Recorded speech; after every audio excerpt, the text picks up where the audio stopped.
The clink of ice in his father's untouched scotch glass was the loudest sound Arthur had ever heard. It echoed in the silence of the library, a silence thick with the scent of old money and newly spilled blood. He had planned everything. Almost everything. Arthur Caldwell Sr. had built an empire. From humble beginnings, he forged Caldwell Holdings into a multinational conglomerate, a monument to his relentless will and uncompromising vision. He was a man of steel, revered by his peers, feared by his competitors. His wealth was staggering, his influence undeniable. Yet, for his only son, Arthur Caldwell Jr., this legacy was less a gift and more a gilded cage. Jr. lived in the shadow of a colossus, a shadow that stretched across every opulent room of their sprawling estate, across every boardroom table, across every facet of his existence. He was the heir apparent, groomed from birth for a destiny he neither chose nor truly understood. His life was a tapestry woven with threads of unimaginable privilege, bespoke suits, elite education, and a relentless, gnawing emptiness. Junior resented the shadow. He resented the endless expectations, the critical gaze that always seemed to find him wanting. His father's love, if it existed, felt like a constant test, a hurdle he could never clear. Senior saw in Junior a softness, a sense of entitlement, a lack of the fire that had built everything they possessed. He saw a man who believed the world owed him its bounty simply for existing. This dynamic bred a chilling distance, a silent war of wills fought over generations. Junior's lavish lifestyle was financed by his father, but always with a subtle, unspoken reminder of where the true power lay. His attempts at independent ventures withered under the weight of his father's reputation and his own lack of sustained effort. He chased fleeting pleasures, extravagant habits, accumulating debts that only his father's vast fortune could effortlessly erase. The inheritance to Junior was not merely a financial windfall, it was the ultimate vindication, the final, undeniable proof of his worth, the recognition he believed his father had always withheld. It was his birthright, a belated recompense for a lifetime spent striving for an approval that never truly arrived. The subtle cracks in Junior's carefully constructed facade began to widen, mirroring the growing disillusionment in his father. Junior's desperation mounted with each failed investment, each mounting debt, each critical comment veiled as advice from his father. The world he moved in demanded an endless supply of capital, a lifestyle he could only maintain with his father's direct allowance or the promise of future wealth. He felt trapped, suffocated by the very comfort his lineage afforded him. Senior, for his part, was a keen observer of human nature. He had navigated treacherous corporate landscapes for decades, identifying ambition, deceit, and weakness with an almost preternatural instinct. He watched his son, not with affection, but with a growing sense of cold calculation. Small incidents, seemingly trivial comments, observations of Junior's casual dismissals of others, his unwavering self-interest, they all painted a clear picture. Senior began to see not a flawed son, but a dangerous one. He noticed Junior's increasingly possessive pronouncements about his inheritance, the underlying aggression simmering beneath the veneer of civility. The catalyst arrived not as a sudden explosion, but a quiet, chilling conversation. Senior, during a rare shared dinner, spoke of updating his estate plan. He mentioned new charitable initiatives he was considering, the desire to leave a legacy that truly mattered. He spoke of the importance of earned wealth, of stewardship, of ensuring his fortune would benefit those who understood its value, not merely those who inherited it by accident of birth. His gaze, piercing and knowing, lingered on Junior for a moment too long. "Some inheritances are earned, Arthur," he stated, his voice low. "And some are merely taken." I intend to ensure mine is managed by those who truly earn it. Junior felt a cold dread seep into his bones. His father knew, or at least suspected enough. He felt the vast fortune, his supposed birthright, slipping through his grasp. The implication was clear. The empire was not guaranteed. This was not a warning. It was a pronouncement. It was the final push into an abyss of his own making. The thought ignited a desperate, all-consuming fire within him. He would not be denied. He would not be disinherited. He would take what was rightfully his, by any means necessary. His planning was meticulous, cold, and utterly devoid of emotion. He studied his father's routine, the security protocols of the estate, the subtle habits that governed Senior's solitary evenings. He constructed an alibi, a carefully choreographed sequence of events involving a distant meeting, a prearranged flight, and a timely return, all designed to place him far from the scene. The method chosen was subtle, intended to mimic a natural occurrence. An overlooked detail in a faulty heating system, a carbon monoxide leak in the secluded library where his father spent his evenings with books and scotch. He researched, he practiced, he obsessed over every minute detail, every potential flaw in his design. The thought of taking his father's life was not accompanied by turmoil or remorse, but by a chilling clarity, a sense of grim necessity. He rationalized it as a correction, a reassertion of his birthright. The world owed him this. His father owed him this. He believed in the flawless logic of his scheme, in the absolute certainty of his control. The night of the murder was a masterpiece of chilling precision.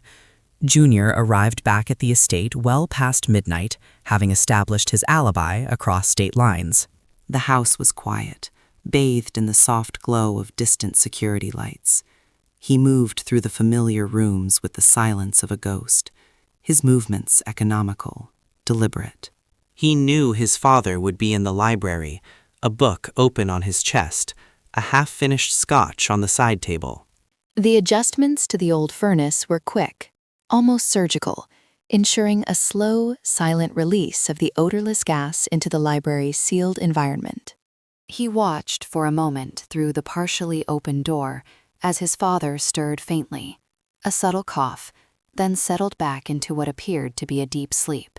The air was thick with the scent of old leather and wealth, now subtly tinged with the invisible poison. Junior closed the door, wiped down every surface he had touched, and retreated, his heart beating with a cold, triumphant rhythm. He called emergency services hours later, feigning shock and grief upon discovering his father. The paramedics confirmed a heart attack, perhaps complicated by a pre-existing condition, in his sleep. The initial assessment indicated no foul play. The world mourned the sudden, unexpected passing of a titan. Junior played the role of the devastated son with a quiet, convincing gravitas, his inner satisfaction a hidden, bitter secret. Yet a subtle unease began to stir within him, a whisper of doubt that his father, even in death, might not be entirely defeated. He had overlooked the possibility that a man like Arthur Caldwell Sr. lived in a state of perpetual vigilance, even against his own kin. The funeral was a grand, somber affair, attended by captains of industry, political figures, and a silent legion of those whose lives Caldwell Sr. had touched, for better or worse. Junior stood by the grave, outwardly composed, inwardly counting the days until the formal reading of the will. He had secured his future. He had won. The initial police investigation, a routine matter for a wealthy man of Senior's age, closed without suspicion of foul play. Junior's alibi held. His performance as the grieving son was impeccable. He moved into the executive offices at Caldwell Holdings, assuming a provisional leadership role, savoring the taste of power he believed was finally his. Then came the day of the will reading. The oak-paneled room at the Caldwell Law offices was hushed, heavy with expectation. Junior sat alongside a distant cousin, a longtime family lawyer, and several board members. His posture was confident, almost regal. This was his coronation. Mr. Davies, the family attorney, a man whose face was etched with decades of discretion, began to read. There were minor bequests. Loyal staff received generous sums, distant relatives received specific family heirlooms, small endowments were made to alma maters. Junior listened with detached patience, waiting for the inevitable grand pronouncement of his inheritance. His inheritance, the vast majority of the estate. Mr. Davies paused, adjusting his spectacles. And now, he announced, his voice carrying a gravity that unsettled the room, we come to the disposition of the primary estate, the entirety of Caldwell Holdings, all substantial financial assets, and the various properties held under the Caldwell name. Junior leaned forward, a faint smile touching his lips. Arthur Caldwell, Jr., the lawyer continued, is hereby disinherited from all claims to the substantial assets of this estate, including, but not limited to, Caldwell Holdings, all liquid assets, and all real estate. The words hung in the air, a bell tolling a sentence. Junior's breath caught in his throat. The faint smile vanished. His face drained of all color, the blood roaring in his ears. He gripped the arms of his chair, knuckles white. The room seemed to tilt, the polished table suddenly a vast, indifferent ocean.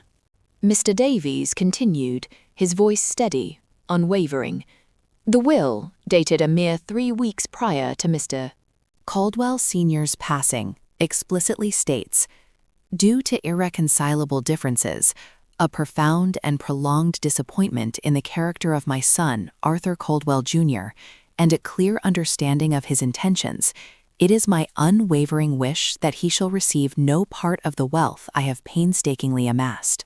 It is my deepest conviction that this fortune, built on hard work and ethical principles, should not fall into hands incapable of stewardship or burdened by avarice. Let my legacy serve a higher purpose. Junior heard the words as if through a thick fog, a clear understanding of his intentions. The phrase echoed, a chilling whisper from beyond the grave. His father knew. Not just suspected, but knew. The carefully constructed murder, the elaborate alibi, the years of quiet resentment, the monstrous act of parricide, all for absolutely nothing. Worse than nothing. For ruin. The will went on to stipulate that the entirety of the Caldwell empire, the billions, the properties, the influence, would be transferred into a newly established philanthropic entity, the Arthur Caldwell Sr. Foundation, dedicated to sustainable development, medical research, and educational initiatives globally. His father, even in death, had orchestrated the ultimate humiliation, the most devastating checkmate. He had protected his legacy, not for his blood, but for humanity. He had exposed his son's true nature, not with a direct accusation, but with an act of profound, calculated denial. Junior's internal world imploded. The confidence, the icy resolve, the carefully cultivated performance, all shattered into a million fragments. He looked around the silent room, every gaze upon him. He saw pity, contempt, perhaps even a cruel satisfaction in the eyes of others. He had traded his soul for a fortune that was never truly his, a fortune that now mocked him from the grave. The silence in the room was absolute, a heavy blanket of unspoken judgment. He had taken a life, his father's life, believing it would open the gates to a kingdom. Instead, he found himself utterly, irredeemably disinherited, stripped bare, his monstrous act rendered utterly futile. The sheer, terrifying irony of it all. His father had won. From the grave, he had delivered the ultimate, crushing defeat. The silence that followed the will reading was broken by the quiet closing of the Caldwell Foundation. But outside the hallowed walls of the law firm, a different kind of storm was brewing. The news of Arthur Caldwell Sr.'s posthumous will, disinheriting his only son and bequeathing billions to charity, quickly became a public sensation. The headlines screamed of foresight, of moral strength, of a titan's ultimate act of philanthropy. But beneath the surface, for those who knew the Caldwell name, the question of Junior's disinheritance lingered, a clear understanding of his intentions. The phrase from the will seeped into public consciousness, casting a long, dark shadow over Arthur Caldwell Jr. The police investigation, previously dormant, was quietly reopened. The will's chilling clause had given them pause, a new lens through which to examine Senior's sudden demise. Small details, previously overlooked or dismissed as insignificant, began to resurface. A slight inconsistency in Junior's travel itinerary, a security camera anomaly on a neighboring property that captured a fleeting, unidentifiable car around the time of death, an obscure medical journal found in Senior's personal effects, its pages marked, coincidentally, on articles discussing silent poisons and undetectable heart failure. These were not direct clues, but whispers in the wind, given weight by the profound implications of the will. The unraveling was slow, agonizingly meticulous. Investigators, now fueled by a quiet determination, revisited every angle. They re-interviewed staff, analyzed financial records, and scrutinized Junior's life with a scrutiny previously deemed unnecessary. The pressure built, invisible yet inexorable, tightening around Junior like a steel trap. He felt the net closing, the threads of his meticulously woven deception fraying one by one. His false bravado crumbled, replaced by a constant gnawing anxiety. The empire he had murdered for now publicly celebrated his father's wisdom, while the very foundation that benefited from his father's fortune implicitly condemned his own moral bankruptcy. The arrest came without drama, a quiet knock on the door of the Caldwell estate, which was now legally no longer his. Two detectives, their faces impassive, presented the warrant. Junior, stripped of his power, his supposed inheritance, and his carefully constructed identity, offered no resistance. The subsequent media frenzy was merciless. The narrative shifted from the grieving son to the heartless heir, driven by greed to murder his own father for a fortune he ultimately never obtained. He became a cautionary tale, a symbol of extreme entitlement and its devastating consequences. The trial was a spectacle of quiet, devastating evidence. The prosecution methodically laid out the timeline, the subtle alterations to the furnace, the carbon monoxide levels, Junior's meticulously planned but ultimately flawed alibi, and finally, the psychological portrait painted by Senior's final will. The defense struggled, unable to counter the weight of circumstantial evidence, now buttressed by the motive so chillingly articulated from the grave. Junior sat in court, a ghost of his former self. The tailored suits now seemed to hang on him, his eyes hollowed by the endless realization of his monumental error. The drama in the courtroom came not from shouting or theatrics, but from the slow, inevitable tightening of the noose. The cold, logical presentation of facts, each one a nail in his coffin. The verdict was swift and unanimous. Guilty. The gavel's final thud echoed through the silent courtroom, sealing his fate. Life in prison. The stark contrast to his former existence was a punishment far beyond mere incarceration. The opulent estate, the private jets, the endless luxury, replaced by a concrete cell, drab uniforms, and the relentless ticking of time. The loss of all comfort, status, and identity. In the long, silent hours within those walls, there was no longer a performance to maintain, no facade to uphold, only the stark, undeniable truth of his ruin. The transformation was not one of redemption, but of absolute desolation. A man utterly stripped of his delusions, left with nothing but the crushing weight of his choices. He was the architect of his own complete destruction. Arthur Caldwell Sr.'s legacy, once simply defined by immense wealth and corporate power, took on a profound moral dimension in his death. His foresight, his ultimate act of disinheritance, became a testament to his values, ensuring his life's work would serve a greater good rather than fuel a destructive greed. The Caldwell Foundation flourished, its billions quietly impacting lives across the globe, a lasting monument to a man who understood that true wealth lay beyond personal accumulation. For Arthur Caldwell Jr., there was only the cold, hard reality of his prison cell. His ambition, once so fiercely pursued, had consumed him entirely, leaving behind an emptiness far more profound than any he had felt in his father's shadow. He had sought control, inheritance, and validation through the most horrific act imaginable, only to lose everything. His life, a tragic testament to the corrosive power of entitlement, became a stark reminder of the ultimate cost of unchecked avarice. It illustrated how the pursuit of what one believes is owed can distort perception, erode humanity, and lead to an irreversible, self-imposed ruin. The story of Arthur Caldwell Jr. is a chilling echo, not of what inheritance provides, but of what it can expose. Of the unseen burdens of immense wealth, the fragile nature of family bonds, and the quiet, devastating power of consequence. It leaves one to ponder what truly drives a man to such a desperate act, and what happens when the very kingdom he seeks becomes the instrument of his downfall.